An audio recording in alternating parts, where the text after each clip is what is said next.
Thank you, Scott. And hello, everybody. As Scott mentioned, I do try to start with a few minutes of talking about a topic. And the one that's been around a lot, and it often is around in our clinical program and in my world, are emotions and feelings. So I wanted to talk about, I guess, what a therapist would name some emotional competencies, or basically skills for dealing with feelings that most human beings need, but most addicts don't have. And so I think this is something that just to talk about a little bit, because feelings are one of those things that, for all purposes, addicts really want to disconnect from, right? One of the primary functions of addiction, I think, is to really disconnect and numb or distort feelings in some way. So when we get into recovery, whether it's from a drug use or any kind of behavioral addiction like gambling or sex or porn, we suddenly have to kind of recreate our relationship with feelings, and that they can get kind of tricky because it's not always obvious, especially if we're well into our lives, learning how to do that again. So I wanted to talk about just what these are, and then just a couple general things, takeaways for feelings at the end. But these are competencies, as I mentioned. And first of all, is the addicts and everyone really need the ability to experience and name a wide range of emotions. And I think that I remember in my own early recovery, I just kind of felt bad and I really felt good, but I didn't really have many other feelings that I was even aware of. Everything's kind of this big, painful, physically, emotionally, spiritually uncomfortable place. And when I first started to get sober and started to connect with feelings, I would have a body sensation, or I would have or I'd get teary, or I'd laugh, or I feel really lonely. And it was just like these bursts through of sensations, like electrical impulses, but I didn't know what the name was. I didn't know how it felt in my body. It was like learning a foreign language all over again. And so we lose touch as addicts, as I said before, because we often want to avoid feelings. We want to disconnect from, that's the whole point in many cases. And so what does addiction do? It numbs us, it distracts us, it dissociates us. Dissociation is disconnecting. And I think when I talk to my clients who are addicts, who grew up to be addicts, often those patterns of disconnection and dissociation begin early on in life. And for me, it started out just not wanting to be in my childhood home for many reasons. And I did it first with reading and music, but then it got into fantasy. And as soon as I got a little older, I was able to find drugs, alcohol, and marijuana and things like that that really jet propelled that urge to check out. But I had the basic core skill already of how to dissociate. And I think that's something that's a core, I guess, a core competency, if you will, for addicts, to learn how to kind of compartmentalize. So they're in one place in this area, but my secret life is back in this other compartment that you don't know about. And it's very easy to move back and forth between those spaces. But the cost we pay for moving between those compartments is that we lose touch with our feelings. And really trying to reconnect those is really something. Now, the other downside of this is when we learn how to minimize feelings or disconnect from feelings or ignore feelings, we can't pick and choose which feelings we want to do that with. So if I sort of tamper down my loneliness, I'm going to tamper down everything. I'm going to tamper down my ability to be happy, or to feel sad, or to feel love, or to feel connected. So all those things kind of go with throwing the baby out with the bathwater. So feelings are just an essential skill and really critical. So once we start to connect with feelings, then the next obvious competency would be the ability to manage them, to take care of them, to work with them, especially the stronger feelings that can really throw an addict off the cliff, right? Anger, depression, those resentments, justified anger, they say. That really fuels the addict's need to act out. And so self-regulation becomes a critical issue. Self-regulation meaning, if I get thrown, if Scott says something really mean to me and I start to cry, I need to be able to pull myself back and this happens like twice a day. So I know. And I have a justified anger about that, Scott, too. We'll talk about that offline. But so I need to be able to sort of take that feeling, recognize it, do something with it, but do something appropriate with it, right? And that may be to say something in the moment to Scott, and maybe to not interrupt the webinar and come back to him later and say it, but I need to make a choice and handle it well. What typically happens with addicts, it overwhelms our capacity to deal with it. And so we explode, we close down, we shut down, we we are inappropriate somehow in how we handle the feeling. And so these are basic skills, just learning how to do, and it's the same skills that a kid learns or a teenager learns to regulate themselves, to keep it in check. And that's something that's really important. So that self-regulation, and I'll add one final phrase on that sentence: self-regulation without external assistance. So if I'm just really just full of anxiety, so an external means of dealing, that would be okay. Maybe I need a Xanax or a Valium or a stiff drink, or maybe I need to spend 30 minutes looking at porn. Or all those are bad external ways that I regulate my feelings and control them. What I need to be able to do is, without all that external stuff, with my own internal resources, process these feelings and deal with it. And so that's something that is not easy for a lot of people. And that brings us to the third state, which is the ability to shift the emotional state, to move it. Feelings are not meant to be permanent, right? And unfortunately, a lot of us get trapped with feelings of anger or loneliness or grief, particularly. And it just kind of cycles around and doesn't ever get released and doesn't move. And so we really need to learn how to manage that and process it so that we can release it. We can experience it and release it. Because feelings are meant really as information for our day-to-day life in the present tense. They're not meant to be archived and held onto for months or years. So that ability to avoid getting locked in with our feelings is really important. So we need to identify, well, several things to this shifting emotional states. We need to identify the feeling. And it's always a little bit of a joke, but it's not so much. Like at Seek Integrity, we have several different ways of identifying feelings, with feelings wheels, where they're all kind of in relationship. We have lists, we have emojis, because people have a hard time figuring out what they're feeling. And so it's really helpful to have a checklist, a cheat sheet, if you will, to look at when you're doing that. The other than, once we identify them, we need to express them. And I said before, we express it appropriately, hopefully, where we say what's on our mind. And there are ways of doing that. And I think the best one we've mentioned here several times over the months, this core STEM sentence I really like to have my clients use, because when we're interacting with somebody and when there's strong feelings, it's so easy to say the wrong thing. It's so easy to shift blame. And this is something addicts do intuitively, is shift blame onto you for what I'm doing as an addict. And so we really need to be able to control these feelings and express them appropriate and release them. So I think that ability to shift the state is really important. Then there are some feelings, some situational states, some emotional conditions that we can't shift very quickly, like boredom, like having bad news, a health concern, or having a relative get a diagnosis of something. We can't change that, but it's also, we can't really resolve it and be done with it in 5 minutes either. So we have to learn how to sit with uncomfortable feelings, sit with that discomfort. And that's a terribly stressful thing for an addict to do, because that's the one thing we don't want to do at all, is feel. And so to be able to sit and tolerate being bored, which, by the way, for an intensity addict like sex or porn or chemsex, boredom is a serious relapse trigger. So we have to learn how to tolerate sitting with nothing to do, or maybe having an hour in our schedule, or what do you do at that time? We can make program calls, we can do things, but we just can't sit there and shut down. And so I think learning how to manage these feelings that aren't going to go away really quickly, or emotional states, is really a critical piece. And then finally, on this kind of basic emotional stuff, this is, you probably know I'm into brain science things. And in the last 10 years, we have really come miles ahead in terms of understanding empathy. And just like we knew there was a reward circuitry with the dopamine and it makes us want things and be preoccupied, we understood that was probably discovered 20 years ago in the brain. The last 10 years has really been focusing on these different parts of our brain that connect into a neural network. They're all kind of have this dedicated wiring between them, including mirror neurons that are these like little piece of hardware that allows us to understand what somebody else is feeling, and we can feel it too. These are high-end human abilities, and they give us all kinds of advantages because we can understand, we can communicate, we have a depth, and most of all, we can develop intimacy and relationship. And so this ability to feel feelings and feel empathy is key to our ability to connect with other people in a meaningful way.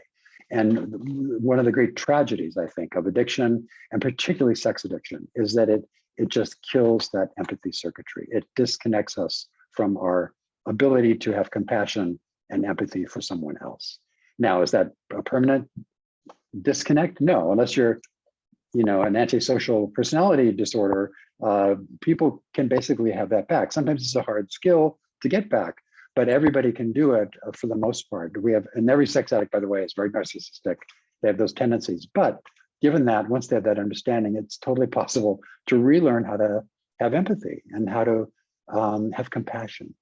And we start to practice that as well in treatment. So these are all important things about feelings, but that last piece is really critical, because the ability to have compassion and empathy for somebody is the whole key to healing a relationship, including not just a marriage, but healing a relationship with yourself, right? If I'm disconnected from all kinds of parts of myself that I don't like very much, I can't really advance very far in my recovery. So it's really making peace with these different pieces of myself, and also learning how to really understand and express feelings with you. So these are really critical. So really quickly, a couple more things. Feelings, I always say feelings are a natural form of healing. Feelings are a way to discharge energy. And we see this in nature when animals shake, when they yawn, when we yawn, when we do a gut laugh. Those are all discharges of energy. So feelings aren't just little warning, they're not abstract concepts, they're a physical experience. And they're an important physical experience because they help our body reset its energy levels. And that's really, really critical. A couple final things. Feelings aren't permanent.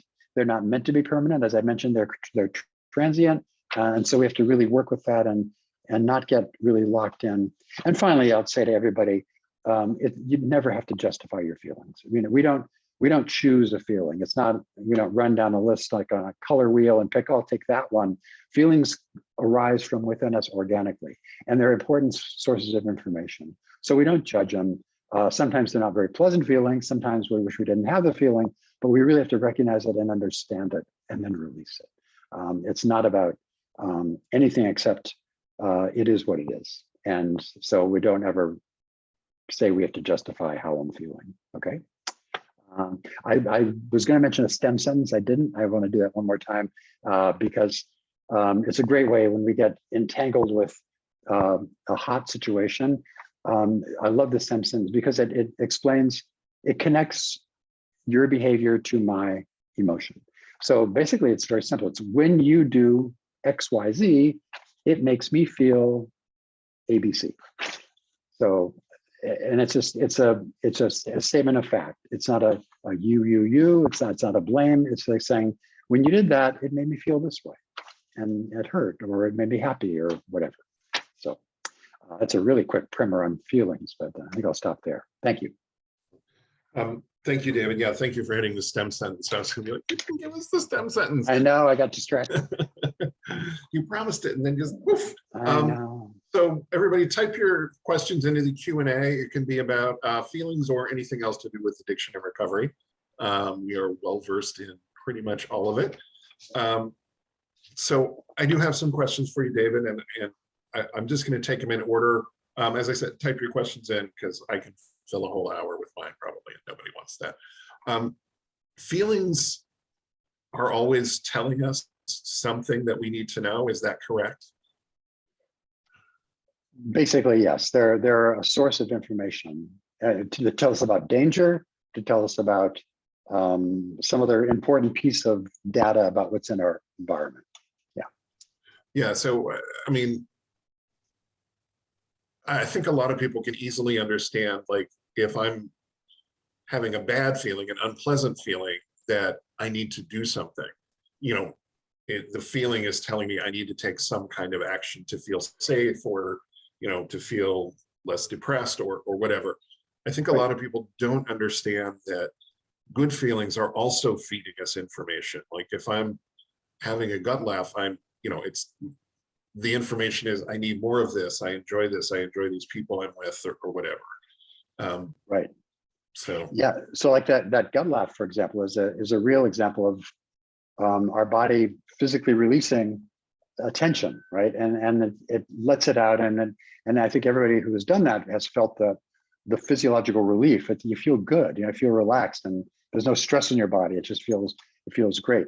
But things like feeling happy, feeling grateful, feeling serene. Those are all important information, if nothing else, to start to look and see, okay, what are the conditions that created this feeling? Because those are good feelings that we want to strive for.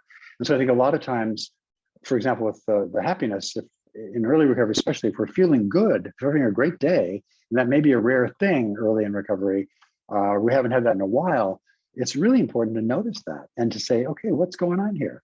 And maybe it's because I did certain health routines or physical activity, or said a prayer, or did a gratitude list, or made 3 calls, but I think it reinforces those activities that help us move forward in recovery.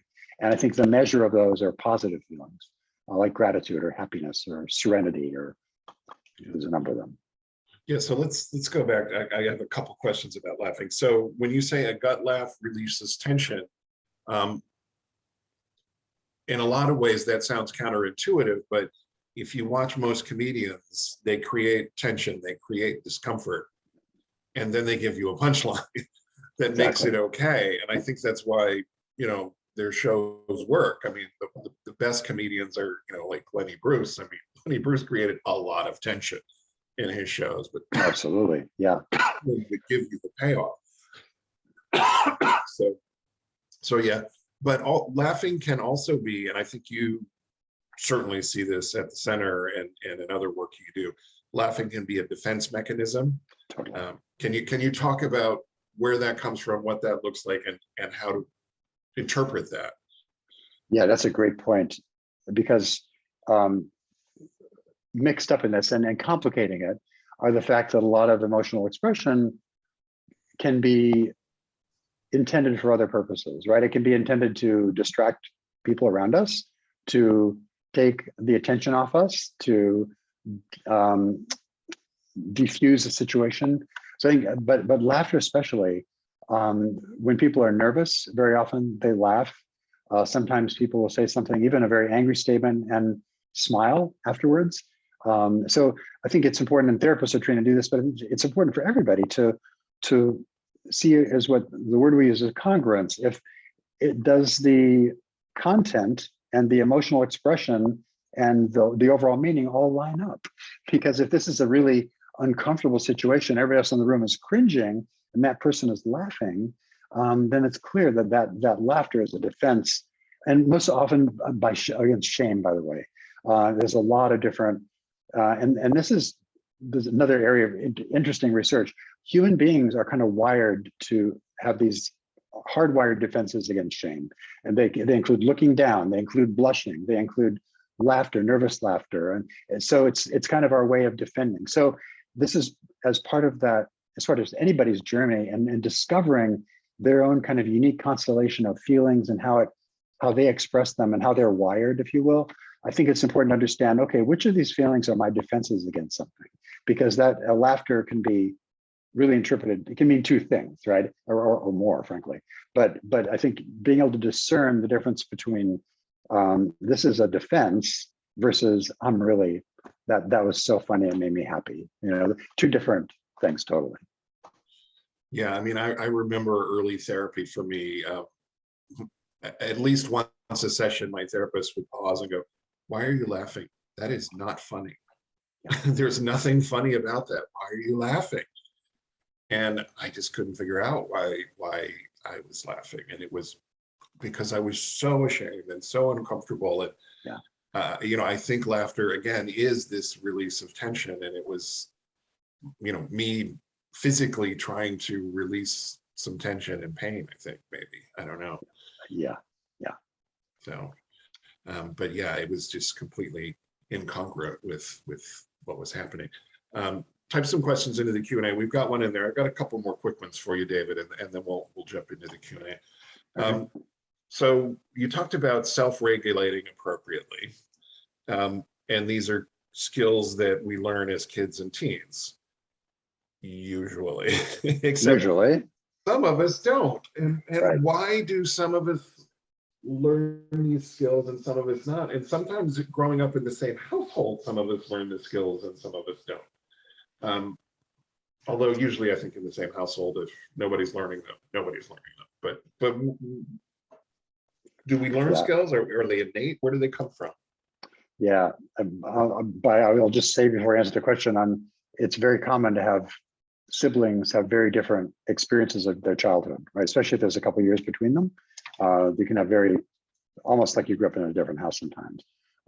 But yeah, so feelings, they're basically, I think, a combination of these innate physical sensations I was mentioning, but they really have to be overlaid with learning, culturally appropriate feelings and sensations, and they do vary somewhat by culture around the world. Interestingly, there's been some research on universal feelings. There's like 6 universal ones, but which I don't want to get into now. But what happens, I think, for a child to really get emotional competencies, they have to feel safe, and the messaging has to be consistent, and it has to be appropriate. So if I have a parent who can't regulate themselves, who goes into rage attacks or shames me or says cruel things or whatever, I'm going to be so defended myself and shut down that there's no transfer of any kind of emotional skill there. I'm just kind of reacting to a crazy parent. And so I think we never learn it, right? And what we do learn is that, boy, feelings are uncomfortable and painful, and I need to squelch them as soon as I can. So there's a couple conditions, I would say, in summary, to really teach that emotional competency, and that is a consistent kind of self-regulated caregivers. It could be a parent, could be somebody else. And by the way, kids, they really only need one consistent, strong adult in their lives. It could be a teacher, and the kids are remarkably resilient. But if they don't have that single adult, it can really set them back. But I think having an adult teach you that, having it be practiced, having then kids practice those skills with their peer groups, and so it's a gradual kind of learning a fluency in these skills. But there's a lot of breakdown where the whole process does break down and people can't learn them. So I think basically what we see with addicts typically are almost universally a history of what I'm calling these days adverse childhood experiences, trauma, things that, I don't use the word trauma, although that does occur obviously, but it's not only trauma, right? We think of trauma as sexual abuse or physical abuse, and all that's certainly trauma, but it can also be, emotional neglect, or it can be having a sibling who's chronically ill, or even a parental divorce or an incarcerated parent, things like that make the household unusual. That disrupts this transfer of emotional, I guess, intelligence, if you could, learning how to manage feelings well. So it's a very fragile process, and that's why it can break down so easily. Yeah. We'll do one more and then we'll jump to the Q&A. I might do 2 more and then we'll jump to the Q&A because I have 2 more. We hear it in recovery all the time, particularly in AA is where I hear this. Some old timer will say, feelings aren't facts. And I always want to punch them because, I mean, I've been around for 22 years in recovery and my feelings are still, they're a fact that I'm having them. I mean, they may not be related to facts, but it's a fact. What do people mean when they say feelings aren't facts? Yeah, you do hear that a lot. I think basically what people are saying, especially in early recovery, when we're what a therapist would call very labile, meaning we're emotionally up and down and up, now we're up, now we're down in the same 5-minute period. So people are kind of very reactive to all these feelings. And as people wake up in recovery, all these things start to come alive and wake up. And so we start to experience feelings. We know what to do with them. I think when old timers say that, to me, the way I interpret it is that it means that, yeah, they're telling the person still struggling to regulate their feelings, you don't have to react to everything. That doesn't mean that's not a fact that you have to react to. But I think I don't like that expression because I think it kind of minimizes that early recovery process is all about validating how I'm feeling, right? Like, okay, this is my body. I'm churning in my stomach. Now I've learned that's anxiety. And I have somebody saying that's not a fact. Well, I'm putting patterns together in my own body. And so I think it's important to recognize feelings are very real. It doesn't mean that we have to react to them, because if I have some crazy feeling about something in early recovery and can't regulate it, it doesn't have to go out and act on it. But I think that's what people are just trying to contain the newcomer or the person in early recovery. But I think it's kind of a disservice too, because it minimizes the importance of feelings, which I think is an incredibly important skill for recovery. Thank you for validating that, because even now, like this doesn't, I mean, it feels like a fact, and I'm definitely feeling it, and the feeling is very real. And it's You know, real. I would Yeah, much rather exactly. have somebody say, your feeling is very real. It's not really grounded in truth though, and it will pass. You know, And it will pass. that I can wrap my head around. Like, yes, I'm feeling this way, and you know, maybe I don't have a reason, but I'm certainly feeling this way. And what I really need to know is it will pass. Just sit with it, you know, do the things that you've talked about today, shifting the emotional state, expressing the feelings appropriately, you Right. know, moving forward into Yeah, it. because what that does, it's kind of a critical parent thing, right? Oh, your feelings don't matter, don't pay no attention to those. And I think it's the wrong message, frankly, Yeah, in a way. yeah, thank you. Yeah. Okay, I'm going to jump into the Q&A. I have one more question, but I'll come back to it later. Let's Okay. get to the Q&A. What are the differences between entitlement-driven porn addiction and compulsive porn addiction? Interesting question. So I'll answer it in this way, I guess. So when we see behavior that involves porn addiction or compulsive use of pornography, there can be a couple of different things driving that. And it's something we do in what's called a differential diagnosis to figure out, okay, what is the source of this behavior? And basically, I don't know if I'd call it an entitlement-driven porn addiction. Certainly a lot of porn addicts feel very entitled to do what they're doing. I would almost want to say that's dopamine-driven porn addiction, but I would make a distinction between an addiction and a compulsive behavior. And the difference largely is that with addictive porn use, what the person is doing is manipulating their brain to get dopamine and to get little hits of dopamine. They're actually getting high on the dopamine. And then we can do many things to discharge dopamine and have that feeling of well-being. But with that's called a reward. And with addiction, it's all about, what am I getting? I'm getting that reward from this behavior. And it can be using certain drugs, it can be gambling, sex, porn, food, skydiving. It can be all kinds of stuff that gives us this dopamine, this rush, this intensity. So that's the reward. Versus when we talk about compulsivity, obsessive kinds of stuff, that really, there's not so much a reward there as the person is seeking a relief from an underlying anxiety. So it's like, I'm really driven and nervous and anxious and distracted. And there's this kind of illogical thought process that results in, if I dive into something and start doing it compulsively, I can at least distract myself and maybe relieve my anxiety. So it's not so much about the reward of the feel-good reward, it's more about relief from feeling bad, if that makes sense, in a very simple way. Both of them are about escape. If I have OCD and I have anxiety, I will count the ceiling tiles to distract myself from my anxiety. I'm not getting any pleasure out of counting the ceiling tiles or compulsively washing my hands or whatever it is I do compulsively, but I'm still getting this secondary reward of relief from my anxiety, temporary relief from my anxiety, which is also what addiction gives us. But as David said, addiction is more about manipulating dopamine and sometimes adrenaline with the intensity addiction and a few other neurochemicals. And that's pleasurable. We feel pleasure when we have the dopamine rush. And porn gives us a dopamine rush. That's why we get addicted to porn. We don't get addicted to ceiling tiles. But right. I mean, the TV show My Strange Addiction is really my strange compulsion. I mean, that's true. That's so true. And the problem with addiction, with the dopamine-driven addictive behavior, is that our brains develop tolerance. And so after a while, what was giving us a dopamine hit last week, that same kind of porn or the same behavior or the same risk or whatever, doesn't do it anymore. So we have to kind of always escalate. And we see that happening, especially with pornography. We'll get into all these genres and high risk stuff. Yeah, neurobiologically, if we have too much dopamine pumping around in our brain recognizes, oh, I'm supposed to be at 100 and I'm at 300 all the time because I'm looking at porn all the time, and it turns down the volume.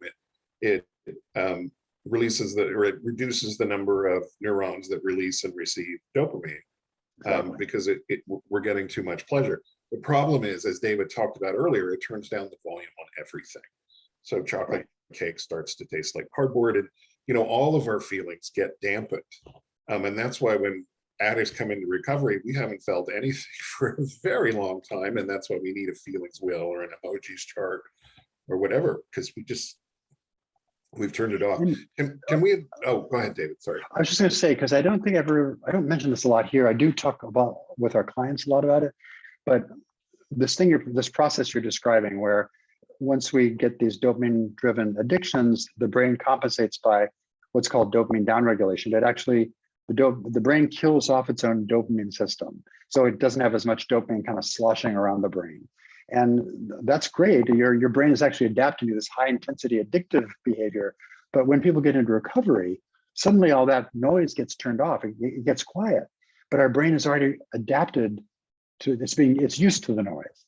And so the brain has to readapt back to kind of normal levels of intensity and dopamine flowing around. And that takes time. And there's a lag because the brain has to literally regenerate those dopamine receptors so it can get back to normal. And there's a word we called anhedonia, meaning inability to experience pleasure. It's what's Scott saying, food tastes like cardboard and your dog doesn't love you as much, and colors aren't as bright, and it takes a while. Not everybody has it, but it takes a couple months sometimes for people to kind of start to feel pleasure again. Yeah, and it popped up in the chat feature right here. I've been sober for about 3 months.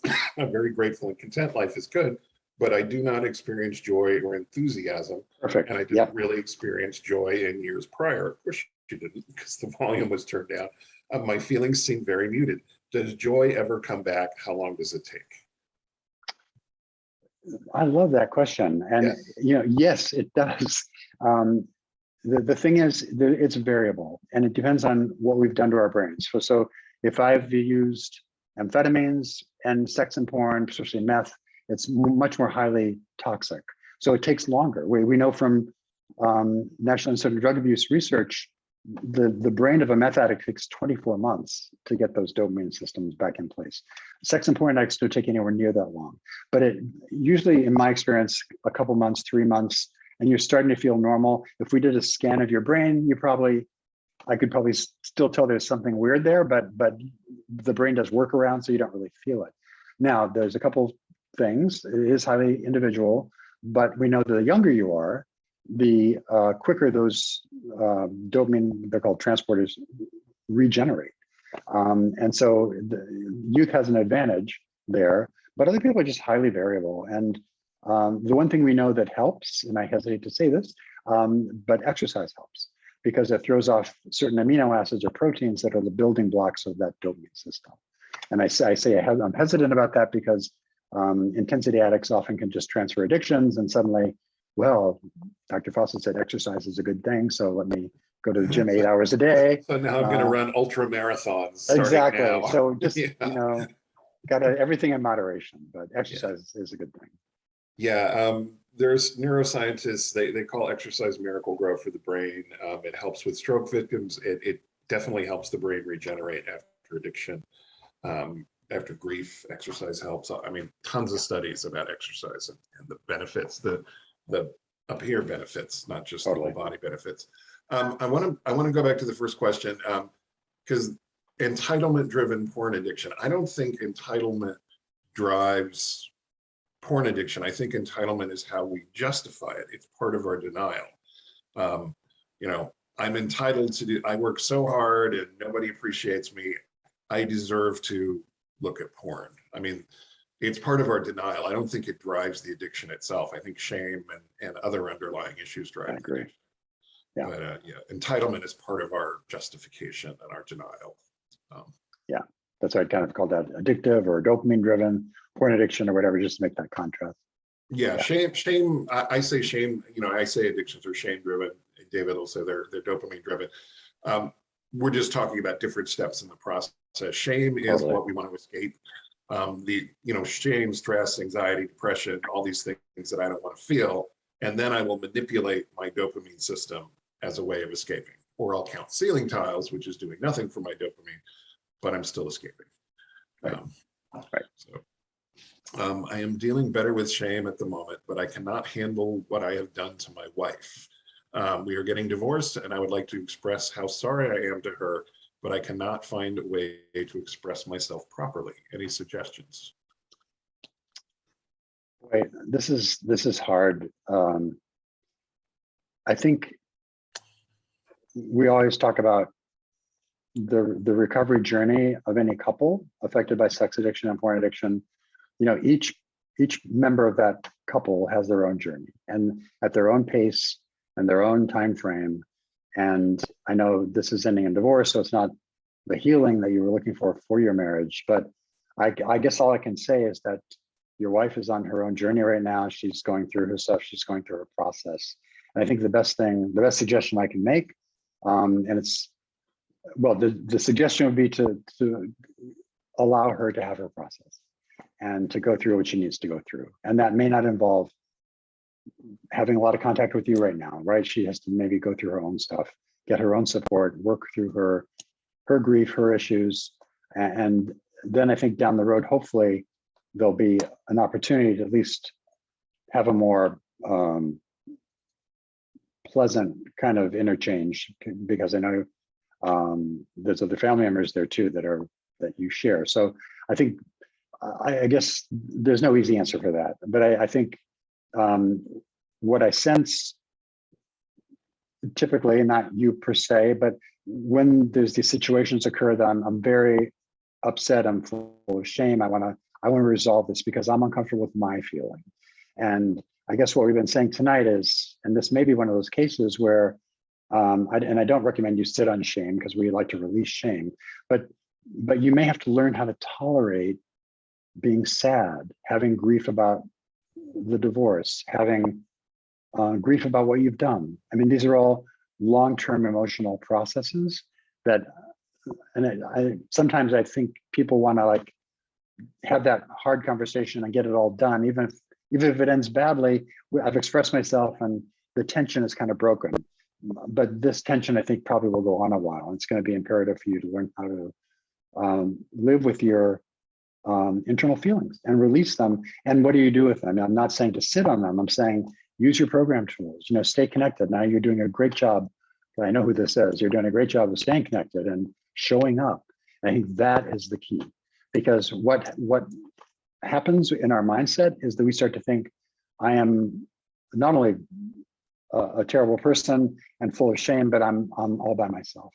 And that isolation, that sense of isolation, is really deadly for us. And so I think stay connected to your recovery people who are going to support you and be there for you and help you. And I think look for that support from them as opposed from your wife, I think at this point at least. Yeah. I'm glad you mentioned use your program tools, because that's what I was thinking immediately was, step 9 in the 12 steps is we make amends whenever possible, except to do so when to do so would harm, them or others, including ourselves. That's step 9. It's not step 1. It's not step 2. It's 9. First we admit we have a problem and we decide, that we need help and we're going to accept help. That's the first 3 steps. And then we do a searching and fearless moral inventory, which is we get clear in our minds what we've done. And then we share about that with, God and another person, usually our sponsor or our therapist, or maybe our therapy group or a 12-step group. And then we identify our character defects, and then we start working on our character defects. And then we start making a list of people we've harmed, and what we've done and how we might make amends. And then we get to go over that list and discuss it at length and how we might want to make amends, because we're still not really ready to do it. And then we get to step 9, where we actually get to reach out and say, I know that I did this, this, and this, and I'm really sorry about it. And in addition to being really sorry about it, here are the things I'm doing to behave differently to make sure I don't do this to you or anyone else ever again. Right. And then steps 10 and 12, 11 and 12 are kind of carrying the message to others.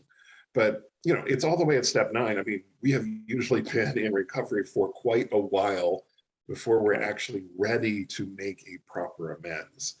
And in the heat of the moment, when we're feeling the agony of the agony and the shame, as David said, that is not the right time to make an amends.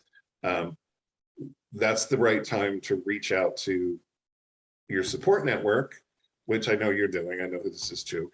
And you're doing a great job of that, but it's not the right time to reach out to your wife and make the amends. If I could make one other suggestion too, I think getting out of ourselves in this situation is really helpful. And so I might suggest service, getting involved with other people in need, doing some kind of service work. At least when I've been in situations like this, it's enormously helpful because it kind of gets me out of myself and my self-centered world and gets me doing something that I can feel good about. And that might be something to try too. There's an AA, we'll go back to AA again. There's an AA thing I hear a lot that actually makes perfect sense to me, which is, are you struggling? Go help someone. Yeah. And they're right. If I'm struggling and I go help somebody else, I stop struggling. Yeah, I do feel better. And another one is, if you want to develop some self-esteem, behave in esteemable ways. And a lot of times that starts with helping someone else. In addition to stopping lying and stopping the behaviors and things. Exactly. But yeah, I mean, you're doing a great job, and I love that you want to apologize. Just not right now, probably. There's a time and a place. This one's in the chat feature. When I help set healthy boundaries with my sex addict partner who's in recovery and an SI graduate, I'm always met with immediate understanding and a nice response. But then hours later, I get the silent treatment and passive-aggressive retaliation. For example, I might request that service providers be males, like hairdressers, dietitians, etc. And the initial response is, okay, I understand. But then I'm ignored the rest of the day. What's up with that? Can an addict be sober and in recovery and continue to protect the addiction? It seems he's mad at me and not the addiction. I have thoughts on that, but David, I want you to go first. Yeah, we often see examples here of people in recovery who, I guess I call them little pockets of kind of holdout of the addiction there. And I think it's one thing to do kind of lip service to these, and I'm kind of reading this as a kind of a passive aggressive response. I'm like, well, yeah, okay, but nothing happens. And so I think this is something that, I mean, from what you said, the kind of requests you're making are not unreasonable, really. But I think this is something that should be really talked about head on. If you guys have a CSAT or if you have couples therapy, this is a place for that to follow through. Because I find typically if couples try to go to negotiate this, have this conversation on their own, you just get in a standard, you get in a power struggle back and forth. And no, I'm not doing that. Yes, you are. And it kind of goes nowhere. But if you have a therapist that kind of guide the conversation, give you some tools, maybe even express the same thing that you're saying, the addict might hear it in a different way. So I think I would try to take the situation to get a third-party assistance and working it through. It's not okay. And I think these are requests, they're boundary requests really, that need to be seriously considered and I would say honored. So the fact that they're not is worrisome. Not falling over the cliff disaster relapse, but it's worrisome. Yeah. It sounds like the requests are being honored. It's just there's a little silent treatment after. Like an attitude, yeah. Like a punishment. Yeah. Which is that passive aggressive thing. And we're talking about feelings tonight. What's passive aggressive? Passive aggressive is, I have a feeling about this. I'm really kind of angry about this, but I'm not going to tell you directly that I'm angry. I'm going to kind of show you that I'm angry by giving you the silent treatment, or by just not following through, or by punishing you in some way. Passive aggressive is basically, cutting the person's tires as opposed to saying you're angry. And that's not a healthy way to express feelings, obviously. We want to be, and by the way, if you don't know the three kind of stages, it's Passive aggressive is the one. The other extreme is aggressive, right? The happy middle place we're looking for is assertive. We want to assert what we're feeling, but we would do it in a healthy way with all those emotional skills we were talking about earlier. So, give me your thoughts, Scott. I'm glad you went first because I agree with everything you said, but I have a very different take on it, on what might be going on with the addict. You know, I'm an addict. I'm a sex addict, porn addict in recovery, also alcoholic and drug addict, and that's mostly who I deal with all day long is the addicts. And a lot of times with these requests, guys are like, well, she asked me, to change hairdressers. And I totally get that. And I said, okay, and I'm going to do it. But then their shame kicks in. I have to get a different hairdresser because I'm a sex addict and because I hurt my wife and because, I betrayed my family and because I'm a horrible person and because yuck, yuck, yuck, no, I'm just a terrible person and everybody's going to leave me.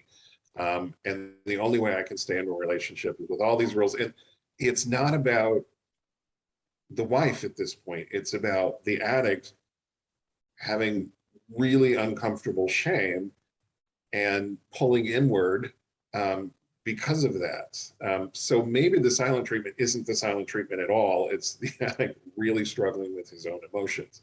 I'm throwing that out there. I'd be interested to hear what you think of that, David. I think that's kind of brilliant. We were talking earlier about how laughter can be many things, right? And as Rob says, sometimes a cigar is a cigar, right? Freud. Yeah. But I think in this case, yeah, I think we're because shame is a constant, especially when we're starting to feel feelings in recovery. Shame is there, and at least strongly in the beginning.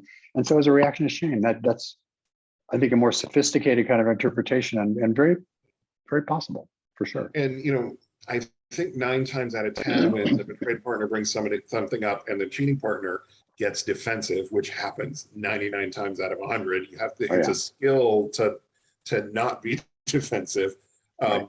So it's not about me disagreeing with you. It's my shame is coming up, and I'm trying to protect myself, and I don't know how to do it because I never learned the skill. I mean, I never learned these emotional regulation skills, these emotional competencies that David was talking about. And it's going to take me a while to learn them. And so recovering addicts, we are slow learners on this front, by the way. Oh, emotionally. Oh yeah. It's like, it's training wheels for quite a while. I just want to kind of lay out then, okay, what would a corrective strategy here? So I think, and probably most likely the addict, I would suggest if he's identifying shame or other feelings, in any case, to talk about the situation with peer recovery people, with his sponsor, with his therapist, and identify what's going on. And then I would take that conclusion back and have a conversation with my wife or talk about it.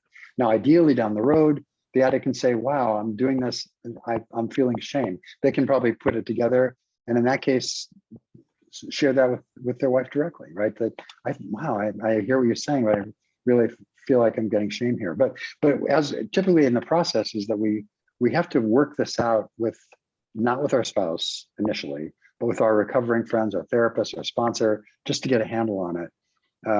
Even when we talk about circle plans, if somebody has slippery behavior, right? Who do they go to first? Not their wife to say it's going. They go to their recovery people, and they get stabilized again. Then as soon as possible, then they tell their spouse. So I think to really deal with it in a proactive way is the best. But that takes the awareness, and the addict very well may not understand what's happening. So pointing it out is the thing. This would be, by the way, and I really recommend check-ins, daily check-ins for couples. This would be a great item to bring up a pattern to observe. If you can observe it in a non-judgmental way, saying, hey, look, I've noticed that, every time I do this or this or this is what happens. Like, what's up with that? And just kind of talking about that will really, I think, move it in a good way. Yeah, and eventually, I mean, you gave the STEM sentence earlier. Eventually, the betrayed partner is going to use this STEM sentence when you give me the silent treatment, whether it's intentional or not. I feel this way, and of course, my brain spins off in you're mad at me and you're punishing me, and that may or may not be what's happening.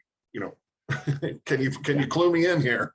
And can we Right. set some rules about how we're going to do this, and how can I bring it up without causing you to get defensive? And this is why we usually need a therapist for this. The first time this conversation happens, it's great to have a therapist there. Yeah, for sure. So, okay, we've covered the questions that came in, and I did have one that I'm sitting on, so I'm going to ask it now. So feelings, men, we are taught, and I'm generalizing, but we are taught that it's not okay to have feelings. I mean, I was specifically told it is not okay to have feelings. You know, people would say, Scott, how you doing? And I'd start to answer, and my mother would stop me and say, when someone asks how you're doing, you say, I'm well, thank you for asking. You know, and in the house, you know, if I had a feeling, I was either laughed at or put down or told I was too sensitive or whatever. I was not allowed to have feelings. And I'm not alone, particularly men. We are not allowed to have feelings. So what is the process like? And you see this all the time because the guys come in and they're just so shut down at the treatment center. Right. What is the waking up process of feelings like for somebody who's incredibly shut down in the beginning? Right. Well, it's painful, I'd say. Overall, it involves a couple of different things. First of all, it's education.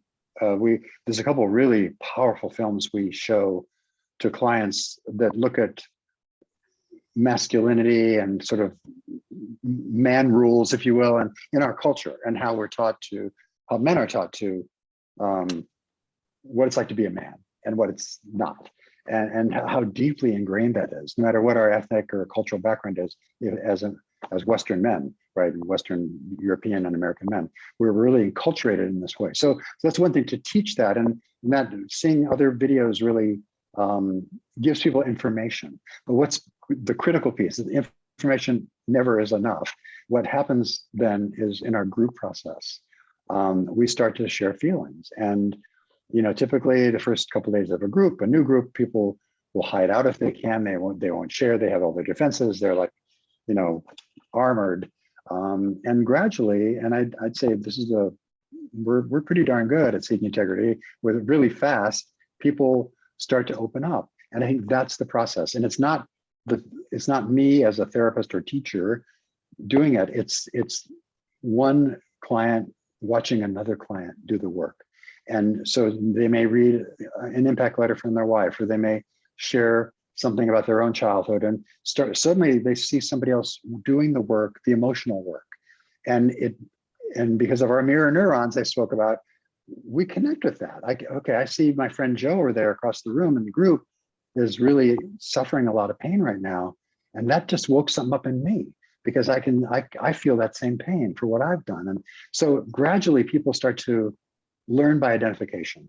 And then having a couple of therapists in the room help tell, how do I express that? What do I do with it? A lot of it, by the way, is when people really get in touch with feelings, tremendous sadness, grief, letting them express it, letting them release it. I think just having permission to do that sometimes, you know, in a way that's, it's just, I can't tell you how powerful it is to see that process happen. And by the way, and I always remind our clients of this too, those are the building blocks of intimacy. Because intimacy, what is intimacy? It's trust. It's trust in my ability to be real with you, and that you're not going to shame me or run, or you're going to kind of listen to me and give me straight feedback and accept me, hopefully. So it's this process of like opening up, being vulnerable, taking a little risk, like, oh, I have this. And every guy will say, usually in the second week, well, okay, I'm going to leave this other secret about my past here that I was going to take to the grave, right? Everybody has a couple they're going to take to the grave. And the more of that they can release and leave with us, the better. But that process is waking up, but it really happens in the interaction with the other men, because they see it from each other. And that skill, those empathy and compassion skills and emotional awareness skills are directly transferable to their relationships at home, to the relationships with kids, to their wives. It's all the same stuff. So it's a really beautiful process to watch. Very moving. Yeah, I would 100% agree. And, you know, the nice thing about 12-step meetings and group therapy and treatment centers are they're safe spaces. Right. So men who've never felt safe expressing their emotions, you see somebody in there expressing their emotions. When we started, we were originally going to go, everybody comes for, on this Sunday, and they all leave on this Saturday a couple weeks later, and then we get a new batch coming in, and instead we do rolling admissions always on Sunday. But I think it's good because we have guys always were further along in the process, opened up a little bit, who can model that it's safe. And this is why, again, why 12-step meetings, group therapy, all this stuff, somebody has learned that it's a safe space and there's a therapist there keeping it safe. And so they can spill and, the world doesn't explode. And, nobody yells at them, nobody ridicules them, nobody tells them, no. When someone said, how are you doing? You say, I'm well, thank you very much. I mean, I remember going to group therapy and they'd say, how are you today? I'd be like, I'm well, thank you very much. And they'd be like, that's not what the answer we were looking for. We actually want to know. I know you put a link to the feelings wheel in the chart, in the chat.